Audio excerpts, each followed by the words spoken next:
Hi everyone, our project looks at urban sustainability in North Africa, comparing two capitals, Tunis in Tunisia and Rabat in Morocco. We chose them because they share climate Mediterranean influences but sit at different points on the sustainability spectrum. Rabat has leaned into compact mixed-use growth, better public transport and heritage preservation. Tunis, while incredibly rich in history and urban character, still faces tougher infrastructure and management challenges. The goal isn't to name a winner, it's to see what's working, what isn't, and what each city can learn from the other as they manage rapid growth, environmental pressure, and cultural identity. Rabat is layered. A historic Medina with tight streets and dense housing, a French colonial imprint with wide boulevards and administrative districts, and modern suburbs mixing higher and lower densities, reflecting Berber, Arab, and French influences. Tunis shows a similar duality.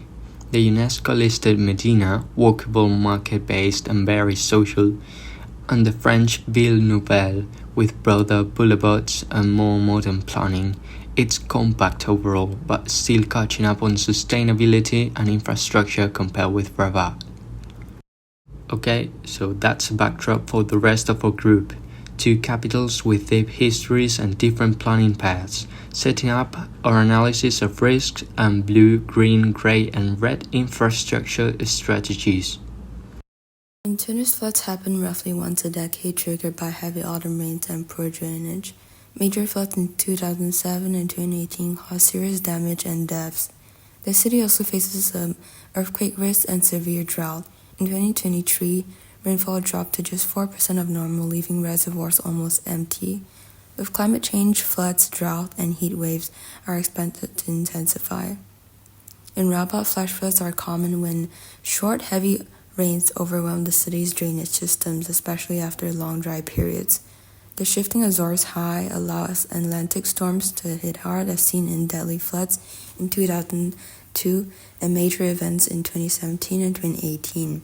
Morocco has introduced a national act plan for disaster preparedness and citizen protection. Overall, these both cities need a stronger resilience and smarter planning to face a changing climate.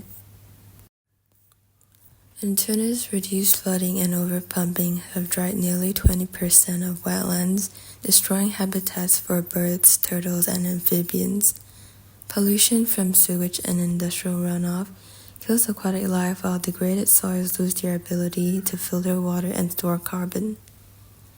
As food regulation weakens, homes and farmlands face greater risks, especially in low-income areas, and over 223 endangered plant species are now under stress, and migratory birds lose vital feeding zones. In Rabat, urban expansion since 1990 has converted farmlands and forests into city space. The Marmora forest has lost vegetation due to overgrazing, illegal logging, and groundwater depletion from heavy water use. Although reforestation helps in some areas, the overall loss is much greater. So both cities show how rapid growth and poor water management are eroding ecosystems that protect biodiversity and human well-being.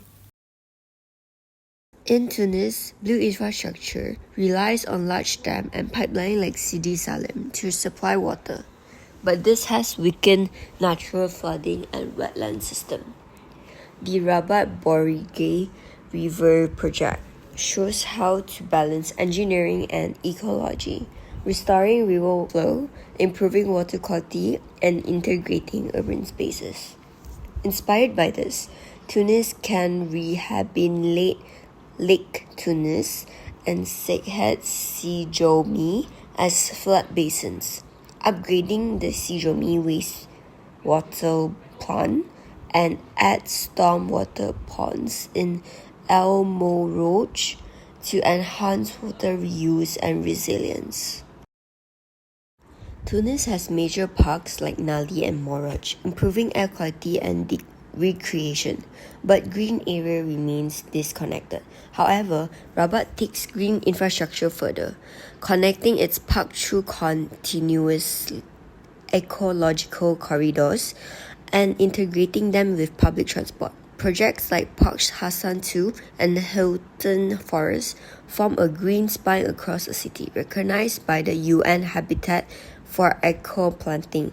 To follow this model, Tunis can transform flood-prone areas around Lake Tunis into eco-parks, link park through green corridors, and expand rooftop and community gardens. This approach not only strengthens biodiversity and reduces heat but also promotes social well-being, aligning with environmental sustainability and SDG 11. Let's start with our road and transport networks, what we call road infrastructure. In Tunis, the A1 motorway and RN1 serve as vital connectors, linking the capital with southern and coastal cities, while ring roads and expressways manage the growing urban traffic. This isn't just about moving cars. With approximately 80% of goods transported by roads, this network is the economic backbone of the nation, essential for trade, food supply, and employment. Tunis also relies heavily on a bus-based public transport system that provides affordable and inclusive access to jobs, education, and essential services for its residents. We're not standing still either. Strategic investments like the Road Transport Corridor project are strengthening links between inland regions and the capital, promoting balanced territorial development while paving the way for electric and low-emission vehicles. This is our pathway towards sustainable mobility. Now, turning to grey infrastructure, the essential systems that sustain daily life. In Tunis, we're managing conventional water, sanitation, energy, and housing systems, though we acknowledge service gaps remain, particularly in lower-income areas. Water and sanitation systems managed by municipal utilities and ONEE continue to improve public health through expanded wastewater treatment and sewer networks. In Rabat, we're seeing transformative progress. Major projects like the Hassan II Bridge, both great tunnels and expressways are enhancing urban integration and accessibility. The Metrolise network and its planned expansions will reduce congestion and emissions. The Rabat Saleh tramway is already improving metropolitan transport and reducing car dependence. Beyond infrastructure, we're investing in people. Cultural projects like the Concert de Rabat and the PRIQH Urban Rehabilitation Initiative are upgrading housing while encouraging community participation. These aren't just construction projects. They are programs promoting social inclusion, energy efficiency, and urban resilience. Next, let's talk about sustainable infrastructure. Rabat demonstrates that sustainable infrastructure succeeds through integration, not isolated projects. For example, the Borregeg Valley development is a prime example. It's a single project that combines blue infrastructure for flood control, green riverside parks, and grey and red elements like bridge and roads that improve connectivity. It's a unified system. This integrated thinking extends to waste and water. The Azhar recycling plant provides centralized waste processing, while the Hassan II treatment plant cleans wastewater to irrigate the city's parks, which a perfect closed loop. For Tunis, the lesson is clear. Connect your systems. Rehabilitating the Lake of Tunis could mirror this by integrating water quality, green corridors, and eco-mobility. Adopting wastewater reuse for irrigation would close the resource loop just like Rabat. The comparison is stark.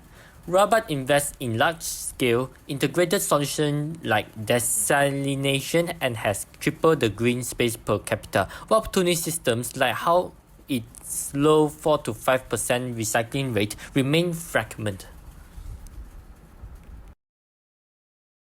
Rabat's restoration of the Borigi River shows how flood control, water use, and ecological restoration can work together to enhance efficiency.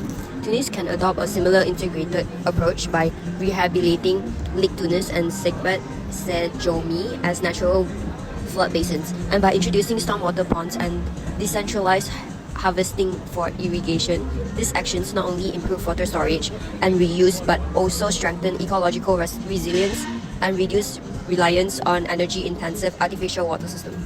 Rabat's renewable energy initiative, linking solar, wind, and mobility networks, demonstrates how energy and transport system can evolve together. Tunis can follow this model by integrating renewable resources into green corridors, public transport hubs, and water plants, installing solar panels across public facilities, and expanding local wind power generation will reduce fossil fuel dependence, stabilize energy supply, and support the shift towards cleaner, low-emission urban mobility.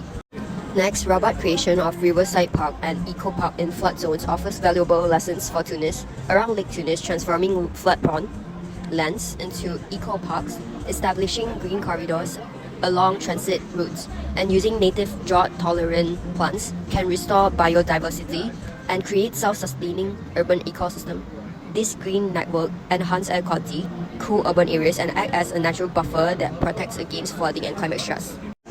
Lastly, Rabat modernization of waste and mixed-use areas provides a clear path for Tunis to build a more sustainable circular infrastructure, retrofitting drainage with SUDS system, improving waste collection and recycling routes, and reinforcing sewage networks in flood-prone districts will reduce pollution and improve system efficiency. Promoting compact, mixed-use eco-mobility housing will further optimize resource use, reduce car dependency, and link wastewater and energy system into a resilient urban cycle. In conclusion, the divergent sustainability path of cities like Tunis and Rabat illustrate a critical point. While geography and culture may be shared, the true drivers of urban resilience are effective governance, strategic planning, and community engagement. These principles are the bedrock for implementing a unified framework of action, one that integrates water and electricity efficiency, renewable energy, ecosystem restoration, and closed-loop waste systems. By moving beyond isolated interventions to reconnect natural systems, embed clean energy, restore biodiversity, and close resource loops, cities can evolve into adaptive, low-carbon environments. This approach does more than just mitigate climate risk. It reimagines urban life as a regenerative, inclusive, and ecologically intelligent, ultimately protecting both people and planet.